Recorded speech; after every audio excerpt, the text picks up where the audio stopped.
આપ સર્વોને હેતપૂર્વક જય શ્રી સ્વામિનારાયણ। આજની સત્સંગ કથા વાર્તા નિજ મંદિર સાવરકુંડલા। આજની સત્સંગ કથા વાર્તા શ્રી હરિચરિત્ર ચિંતામણી ભાગ 1 ચરિત્ર કથા ભાગ 24। ગઈ કાલે આપને શ્રી બાળપ્રભુના દિવ્ય ચરિત્રો સાંભળ્યા અને હવે તેમના આગળના ચરિત્રો ખૂબ હેતપૂર્વક સાંભળીએ। કોલારપુરથી આગળ ચાલ્યા તે નીલકંઠ પ્રભુ શિહોર જઈ બ્રહ્મકુંડમાં સ્નાન કરી ગૌતમેશ્વર મહાદેવના દર્શન કરી તળાજા ગયા ને ત્યાંથી ગોપનાથ પહોંચ્યા। ત્યાં શ્રી ગોપનાથ મહાદેવના દર્શન કરી રાત્રે ત્યાં રહ્યા। તે વખતે તે મંદિરના મહંત નૃસિંહાનંદ બ્રહ્મચારી હતા। તેમને મહારાજને જોયા એટલે મહાતપસ્વી જાણી થાળ કરાવી જમાડ્યો ને સારે ઠેકાણે આસન કરાવ્યું। પછી દિવસના 4 વાગ્યા ત્યારે સૌ દરિયે નાહવા ગયા ને ત્યાં નાહીને બેઠા ત્યારે મહારાજ તો પોતાને ફરતી રેતીની એક વેતની પાળ કરીને બેઠા। ત્યારે મહંત બ્રહ્મચારી એ કહ્યું, અરે નીલકંઠ બ્રહ્મચારી, ચાલો ગામમાં જઈએ। ત્યારે મહારાજે ના પાડી ને કહ્યું કે અમારે તો રાત અહીં જ રહેવું છે, માટે 15-20 છાણા અને થોડો દેવતા મોકલજો, તે અહીં સળગાવીને અમે બેસશું। ત્યારે બ્રહ્મચારી એ અને બીજા માણસો હતા તે સૌએ કહ્યું કે અહીં તો સાંજે વાંસઝાડ પાણી આવી જશે અને તેથી તેમાં તણાઈ જશો ને બુડી મળશો, માટે ચાલો મંદિરમાં તમારું આસન કર્યું છે, ત્યાં આવી સુખેથી રહો। ત્યારે નીલકંઠ પ્રભુએ ના કહી। પછી મહંત મંદિરમાં ગયા, તેના માણસો પાસે છાણા અને દેવતા મોકલ્યા। તે મહારાજે ગોઠવી અને તાપણું કર્યું ને તે વખતે દરિયાનું પાણી આવ્યું તે એક વાંસ ઊંચું ચડી છેક શંકરના ડેરા સુધી આવી ગયું। ત્યારે મહંતજી તથા ત્યાં રહેતા માણસોએ નીલકંઠ પ્રભુ તરફ જોયું ત્યારે પાણીની અંદર ધુમાડો અને પ્રકાશ દેખાયો ને પછી સૌએ વિચાર કર્યો, આટલા પાણીમાં અગ્નિ પણ ક્યાંથી રહે અને બ્રહ્મચારી પણ તણાઈ ગયા હશે, એમ ધારી સર્વે સૂઈ ગયા। પછી સવારે ઉઠીને મહંત બ્રહ્મચારી તથા બીજા માણસો સહુ ત્યાં સમુદ્ર કાંઠે જોવા ગયા ત્યારે નીલકંઠ પ્રભુ તેમને તેમજ બેઠા હતા અને ત્યાં રેતી પણ સાવ કોરી હતી। તે જોઈને સૌ આશ્ચર્ય પામ્યા ને પાસે બેસી પગે લાગ્યા ને બોલ્યા કે નિશ્ચય આપ ભગવાન જ છો, એમ સંકલ્પ કરે છે। તે ટાણે નીલકંઠ બ્રહ્મચારી માંગથી તેજ નીકળવા માંડ્યું ને તેમાં અક્ષરધામ જોયું અને તે ધામમાં અનંત કોટી મુક્તોએ સહિત દિવ્ય સિંહાસન ઉપર શ્રી નીલકંઠ પ્રભુના દર્શન થયા। પછી સૌએ જાગૃત થઈ જોયું તો તે જ નીલકંઠ પ્રભુમાં સમાઈ ગયું।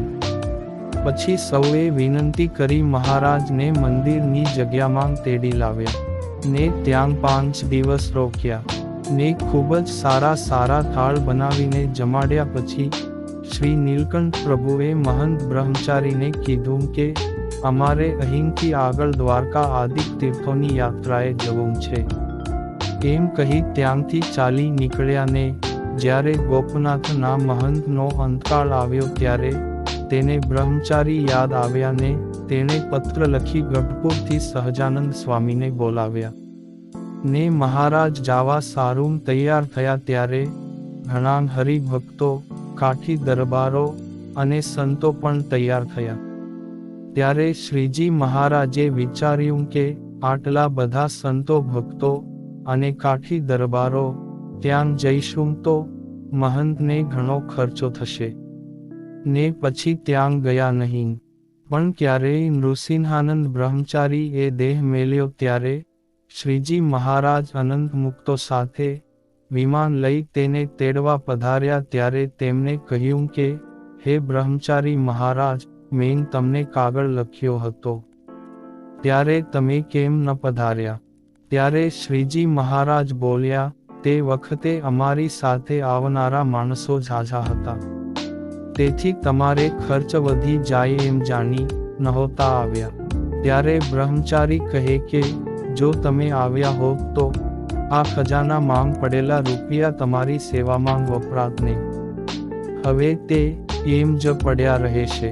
ત્યારે શ્રીજી મહારાજે કહ્યું, કાની વાંધો નહીં, તે યાત્રાળુઓની સેવામાં કામ આવશે. તેમ કહી તેને પોતાના ધામમાં તેડી ગયા, ને પછી ત્યાંથી ચાલ્યા. તે નીલકંઠ પ્રભુ ફરતા ફરતા ગામ પીપાવા આવીને પીપા ભગતની જગ્યામાં જઈ ત્યાં શ્રી રામ લક્ષ્મણજીના દર્શન કરીને પોતાની છાતીમાં છાપો લીધી. પછી ત્યાંના વૈરાગીને પોતે રામરૂપે દર્શન આપ્યા. તેને નિશ્ચય કરાવી આગળ ચાલ્યા. તે ગામ વાવેરા થઈ રાજુલે પધાર્યા. ત્યાંથી વડગામ ગયા. ત્યાં રાત્રે રહી રામપરા ગયા. ત્યાં ઉગમની બાજુ ખીજડો છે, તેની નીચે થોડીવાર બેસી આગળ ચાલ્યા. તે ઊંઘ મોતીયો પાણીનો વોકળો આવ્યો. તેમાં નાહીને ગામમાં થઈ ચાંચોડાની ડેરીએ ગયા. ત્યાંથી ધાતર વડી નદીને કાંઠે તમરાના ઝાડ હેઠે આત્માનંદ સ્વામી બેઠેલા હતા. તે ઠેકાણે જઈ તે નદી ઉતરી ગામ કોવાયા ગયા. ત્યાં પાદર માંગ કૂવો હતો. તેનું પાણી પીને દક્ષિણ બાજુ વરાહ તીર્થ છે ત્યાં પધાર્યા, ને વરાહ નારાયણના દર્શન કર્યા. ને રાત્રિ થઈ તે ન્યા રોકાણા. ત્યાંથી સવારે ઉઠીને ચાલ્યા. તે ફરતા ફરતા ગામ ગાંગડે વડ હેઠે જઈને બેઠા. ત્યાં થડમાં કૂવો હતો. તેનું પાણી પીને ચાલ્યા. તે સામતેર જઈ રાત રોકાણા. સવારે શ્યામકુંડે સ્નાન કરી આગળ ચાલ્યા. તે શિમેર પધાર્યા. ત્યાં સૂર્યકુંડે સ્નાન કરી ધર્મશાળામાં ઉતર્યા. તે સમયે ત્યાં એક વાણિયો આવ્યો. તે ખૂબ જ લોભી હતો. તે મૂર્તિમાં લોભ હતો, ને શ્રી નીલકંઠ પ્રભુના ચરણોમાં 16 ચિહ્નો જોયા, જેથી જાણ્યું જે આવા પુરુષ જગતમાં કોઈ નથી. માટે તેની સેવા કરું ને સારા સારા ભોજન કરીને જમાડું તો તે મને આશીર્વાદ રૂપે પુષ્કળ ધન આપશે. તેવા આશયથી તેમને પ્રણામ કર્યા અને બોલ્યો, મારું ગરીબનું જમશો. ત્યારે વર્ણી પ્રભુ બોલ્યા, કાનિક લાવો તો જમીએ. આમ તેનું સારું કરવા માટે શ્રી નીલકંઠ પ્રભુ તેનું અન્ન જમ્યા. પછી ધર્મશાળામાં જ રાત રહ્યા. સવારે વહેલા ઉઠીને ચાલ્યા. ત્યારે તે વાણીઓ સાથે વળાવવા ગયો ને પોતાના મનમાં દ્રવ્યની ઈચ્છા હોવાથી એક ગાઉ સાથે ચાલ્યો. ત્યારે બ્રહ્મચારી મહારાજે કહ્યું, શેઠ, હવે તમે પાછા વળો. ત્યારે તે કહે કે વર્ણી પ્રભુ, તમે મને કનિક શ્રીમંત થવાનો આશીર્વાદ આપો. આપ તો દયાળુ છો, ને આપના આશીર્વાદથી મને ખૂબ જ દ્રવ્ય મળશે. તે સાંભળીને નીલકંઠ પ્રભુ બોલ્યા, હું તમને મારું અવિચળ અક્ષરધામ આપીશ, જેમાં અવિનાશી સુખ છે, ને ત્યાં તારે ધનની જરૂર પડશે નહીં. અને ધન તો નાશવંત છે, અને તેમાં કશો માલ નથી. તેમાં તું શું ન્યાલ થનારો છે. ત્યારે તે વાણીઓ બોલ્યો કે હે બ્રહ્મચારી મહારાજ, તમારી વાત સાચી છે, પણ મારે તો ધનની ખૂબ જ ઈચ્છા છે. આપ મને આશીર્વાદ આપો કે હું ખૂબ ધનવાન બની, અને મને તો પૈસો જ પ્યારો લાગે છે. ત્યારે નીલકંઠ પ્રભુએ તેને લોભી જાણીને આશીર્વાદ આપ્યો કે જા, તું ધનવાન થઈશ ને તને ખૂબ જ પૈસો મળશે. એમ કહી ત્યાંથી ચાલી નીકળ્યા. તે ગામ ઉના પધાર્યા. હાલ જે સાધુનો આરો છે ત્યાંથી આથમની કોરે વાવ છે ત્યાં જઈને બેઠા. તે વખતે ગામના શેઠિયા સર્વે ભેગા મળીને તે સ્થળે આવ્યા. તેમને દર્શન દીધા પછી ત્યાંથી આથમનું તળાવ છે તેના ગરનાળા હેઠે 3 રાત રહ્યા. પછી ગુપ્ત પ્રયાગ ગયા ને ત્યાં રાણના ઝાડ નીચે રાત રહી શ્યામકુંડમાં નહાયા. તેને કાંઠે બળદેવજીનું મંદિર છે. એના બ્રહ્મચારી એ મહારાજને પ્રાર્થના કરીને કહ્યું, હે બ્રહ્મચારી, આ બળદેવજીનો પ્રસાદ જમો. ત્યારે મહારાજ તે જમ્યા ને પાછા રાણ હેઠે આવીને બેઠા. બીજે દિવસે ત્યાંથી ચાલ્યા તે દેલવાડા જઈ એક બ્રાહ્મણને ત્યાં રહ્યા ને ત્યાંથી પાછા આવી. ઉનામાં તે રાણ નીચે 1.5 માસ સુધી રહ્યા. તેમાં એક દિવસ બળદેવજી મંદિરના પૂજારી એ મહારાજને વિનંતી કરીને કહ્યું કે આ કુંડમાં 12 માસ પાણી રહેતું નથી ને ઉનાળો આવતા સુકાઈ જાય છે. ત્યારે નીલકંઠ બ્રહ્મચારી બોલ્યા કે અમે તેમાં સ્નાન કર્યા છીએ, તો હવે તેનું પાણી સુકાશે નહીં ને 12 માસ ભરેલો જ રહેશે. તેવો આશીર્વાદ આપી ત્યાંથી ચાલ્યા તે ગામ ડોળાસા પધાર્યા. ત્યાં સદાવ્રત દેવાતું હતું. ત્યાં ગયા ત્યારે તે સદાવ્રતવાળા ભરવાડે નીલકંઠ પ્રભુનો સત્કાર કર્યો ને સારે ઠેકાણે ઉતારો આપ્યો અને કાચું સીધું આપ્યું. ત્યારે વર્ણી મહારાજે રસોઈ કરીને તે શાલિગ્રામ ઠાકોરજીને ધરાવી. પછી પોતે જમ્યા ને રાત્રે બેસીને તે ભરવાડને ઘણી ઉપદેશની વાતો કરી. તેથી તેને બ્રહ્મચારી પ્રત્યે ઘણું હેત થયું. વળતે દિવસે ત્યાંથી ચાલવાની તૈયારી કરી ત્યારે તે સદાવ્રતવાળા ભરવાડે રોકાવાનું કહ્યું. તે તેના આગ્રહથી 5 દિવસ તેને મુમુક્ષુ જાણીને તેની પાસે રહ્યા ને ઘણી ઉપદેશની વાતો કરી. વળી ત્યાં એક બાવાજી રહેતા હતા. તે રાત્રે ઊંઘમાં શ્રીરામ શ્રીરામ એમ ઉચ્ચારતા હતા. ત્યારે નીલકંઠ પ્રભુ તેને હોકારો દેતા ને તેણે જાગીને નીલકંઠ બ્રહ્મચારીને પૂછ્યું કે હું તો શ્રીરામને પોકારું છું ને તમે જવાબ કેમ આપો છો? ત્યારે નીલકંઠ બ્રહ્મચારી બોલ્યા કે અમે જ શ્રીરામ છીએ એટલે તમને હોંકારો આપીએ છીએ. ત્યારે તે બાવાજી બોલ્યા, જો તમે શ્રીરામ હો તો મને દર્શન આપો. ત્યારે નીલકંઠ પ્રભુએ ધનુષ્યધારી શ્રી રામચંદ્ર રૂપે તેમને દર્શન આપ્યા. તેથી તે ખૂબ જ રાજી થયા ને 2 હાથ જોડીને પગમાં પડીને બોલ્યો કે તમે તો મારા ઈષ્ટદેવ શ્રી રામચંદ્રજી છો. પછી સવારે જ્યારે સદાવ્રત વાળો ભરવાડ ત્યાં આવ્યો ત્યારે તેને બનેલી ઘટનાની બધી વાત કરી. ત્યારે તે પણ ખૂબ જ રાજી થયો ને ત્યાંથી ચાલતી વખતે તેણે ભરવાડને કહ્યું કે તમારા ઘરમાં અનાજની કોઠી ક્યાં છે? ત્યારે તે ભરવાડે અનાજની કોઠી બતાવી. તેના પર શ્રી હરિએ હાથ મૂકીને કહ્યું કે તમે આ કોઠીનું ઉપરનું ઢાંકણું છંદાવી દેજો ને નીચે સાણેથી અનાજ કાઢતા રહેજો. તેથી તે ખૂટશે નહીં અને ઢાંકણું કદી પણ ખોલતા નહીં. જ્યાં સુધી ઢાંકણું નહીં ખોલો ત્યાં સુધી નીચે સાણેથી અનાજ નીકળ્યા કરશે. તે તમારે સદાવ્રત અપાશે. ત્યાર પછી 69 દુષ્કાળ પડ્યો. ત્યાર પછી 81 માંગ દુષ્કાળ પડ્યો. તે બંને દુષ્કાળમાં કોઠી માંગથી અનાજ કાઢતા અખૂટ રહ્યું હતું. ત્યાંથી શ્રી ગામ લોઢવા લખુચારણને ત્યાં પધાર્યા ને ત્યાં એક બાળાનંદ નામે સાધુ રહેતો હતો, જેને શ્રી રામાનંદ સ્વામીએ ઉન્મત્ત જાણીને કાઢી મૂક્યો હતો. તે નીલકંઠ પ્રભુ ત્યાં ગયા ત્યારે તે ભગવદ્ ગીતાનો પાઠ કરતો હતો. તેણે નીલકંઠ બ્રહ્મચારીને જોઈ પ્રણામ કર્યા ને આવકાર આપ્યો ને મહારાજે ત્યાં ઉતારો કર્યો. ત્યારે તેણે પાસે બેસી અને પૂછ્યું કે આપ ધ્યાન કિસકા કરતે હો? ત્યારે વર્ણી પ્રભુ બોલ્યા, હમ તો હમારા ધ્યાન કરતા હૈ.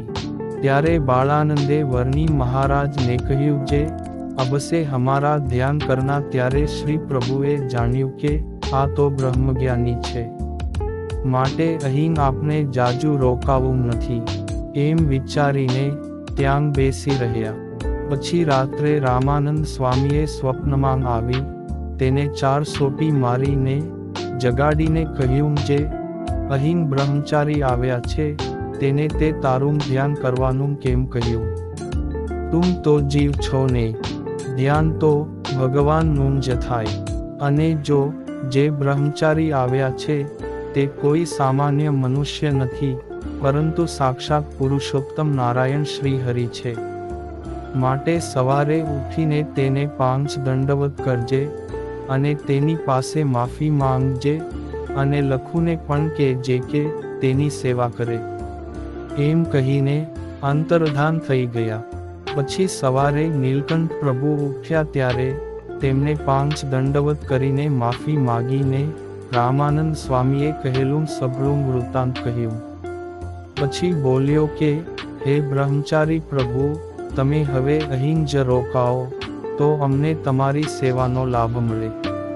ત્યાં રોકાયા ને પછી નાહવા ગયા ત્યારે બાળાનંદે લખુચારણને જઈને કહ્યું કે આ તપસ્વી આવ્યા છે, તે તો સાક્ષાત ભગવાન છે. તે મને રામાનંદ સ્વામીએ સ્વપ્નમાં દર્શન લઈને કહ્યું, માટે તમે એને અહીં રોકજો અને દૂધ દહીં જમાડી રાજી કરજો. પછી તો લખુચારણ શ્રી નીલકંઠ પ્રભુને દહીં દૂધ ખૂબ જ જમાડ્યા ને રાજી કર્યા.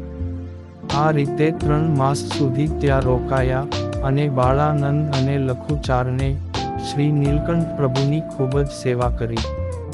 પછી જતી વેળાએ શ્રી બ્રહ્મચારી પ્રભુએ લખુચારણને વરદાન માગવાનું કહ્યું ત્યારે તેણે માગ્યું કે આ મારી ભેંસોનું ખાંડું ને મારો દીકરો વીરો તે અખંડ રહે.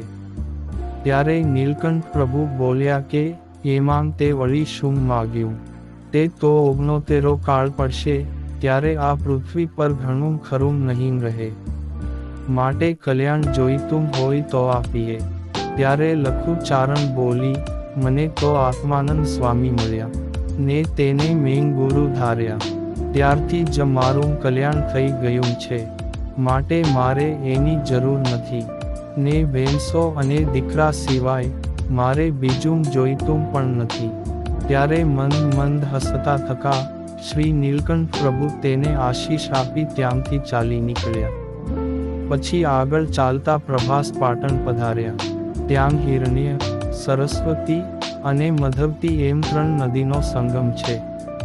તેમાં નાહ્યા ને ગામમાં 3 દિવસ રોકાયા ને ત્યાં દરિયા કાંઠે સદાવ્રત ચાલતું હતું તે લઈને મહારાજ જમ્યા. ને તેના પૂર્વ ભાગે ભલકા તલાવડી છે ને પીપળો છે, જે ઠેકાણે શ્રીકૃષ્ણ પરમાત્માએ દેહ ત્યાગ કર્યો હતો. ત્યાં જઈને નીલકંઠ પ્રભુ તેમની જેમ પીપળાને ઓઠીંગણ દઈને પગ ઉપર પગ ચડાવીને બેઠા. ત્યારે ત્યાં કેટલાક બ્રાહ્મણો આવ્યા અને તેમને શ્રીકૃષ્ણ રૂપે દર્શન દીધા. ત્યારે બ્રાહ્મણોએ પ્રણામ કર્યા અને સ્તુતિ કરી ને પાટણ આવીને રાત રહ્યા ને ત્યાંથી આગળ ચાલ્યા તે વેરાવળ પધાર્યા. ત્યાંથી ગામ વડુરી માં એક લુહારને ઘેરે જઈ ઉતારો કર્યો. તેણે બ્રહ્મચારી પ્રભુનો સારો એવો સરકાર કરી કાચું સીધું આપ્યું. તે રસોઈ બનાવીને શાલિગ્રામ પ્રભુને ભૈથાળ જમાડીને પોતે ભાવથી જમ્યા ને પછી ત્યાંથી ચાલ્યા તે ગામ માળિયા ગયા ને ઉત્તરાદે દરવાજે થઈને ચાલ્યા ત્યારે રસ્તામાં ઠક્કર નાનજી અને મંજી તથા મેઘજી વગેરે બેઠા હતા તેને મળ્યા. ત્યારે તેમણે નીલકંઠ પ્રભુને રોકાવાનો આગ્રહ કર્યો. તે શ્રી પ્રભુ બોલ્યા કે અત્યારે અમે નહીં રોકાઈએ, કેમ કે અમારે ગિરનાર જવું છે. તેમ કહી ચાલ્યા તે રસ્તામાં લાઠોદરી નદી આવી, તેમાં સ્નાન કરી પીપળા નીચે બેઠા અને 2 ઘડી સ્વસ્વરૂપનું ધ્યાન કર્યું. પછી તેમાંથી ગાળીને પાણીની કથારી ભરી શાલિગ્રામ પ્રભુને ધરાવ્યું ને પોતે પણ પીધું. ત્યાંથી ચાલ્યા તે શેરગઢ ગામે થઈને સીમાસી ગયા. ત્યાં ચોરામાં જઈ રાત રહ્યા અને ત્યાંથી ભૂતનાથની જગ્યામાં આવ્યા. ત્યાં રાત રહી જૂનાગઢ પધાર્યા. ત્યાંથી ગિરનાર તળેટી માર્ગે થઈ ઉપર ચડવા પ્રયાણ કર્યું તે દત્તાત્રેયની ટૂંક સુધી ગયા. ત્યાં દર્શન કરી અંબાજી આવ્યા ને ત્યાંથી ઉતરી દામોદર કુંડે પધાર્યા. ત્યાં સ્નાન કર્યું ને દામોદરજીના દર્શન કરવા ગયા ત્યારે ત્યાંના પૂજારીને ચમત્કાર દેખાણો. તેણે સાક્ષાત દામોદરજી જાણી શ્રી નીલકંઠ પ્રભુની પૂજા કરી ભોજન કરાવ્યું, પાનબીડી મુખવાસ આપ્યા ને પછી ત્યાંથી ચાલ્યા તે રેવતી કુંડમાં સ્નાન કરી આગળ જઈ રાધા ડેરીએ નિવાસ કર્યો. ત્યારે ત્યાં શિવજીનો પૂજારી તેમની પૂજા કરવા આવ્યો ત્યારે વર્ણી મહારાજે એને પૂછ્યું કે આ શિવજીની પૂજા તમે કરો છો? ત્યારે તેણે હા કહી. પછી નીલકંઠ પ્રભુ ત્યાં ધ્યાન કરવા બેઠા. ત્યાં સાંજ પડવા આવી એટલે તે પૂજારીએ બ્રહ્મચારી પ્રભુને કહ્યું કે અહીં રાત્રે સાવજ દીપડાનો ખૂબ જ ભય રહે છે, માટે ગામમાં જઈ ધર્મશાળામાં રાત રોકાજો. ત્યારે નીલકંઠ પ્રભુ બોલ્યા, અમને કોઈ પશુઓનો ભય નથી, માટે અમે અહીં જ રાત રોકાશું.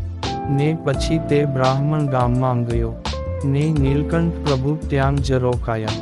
પછી અડધી રાત થતા ત્યાં સાવજ આવ્યો ને પાણી પીને નીલકંઠ પ્રભુની સામે જોતો બેઠો રહ્યો.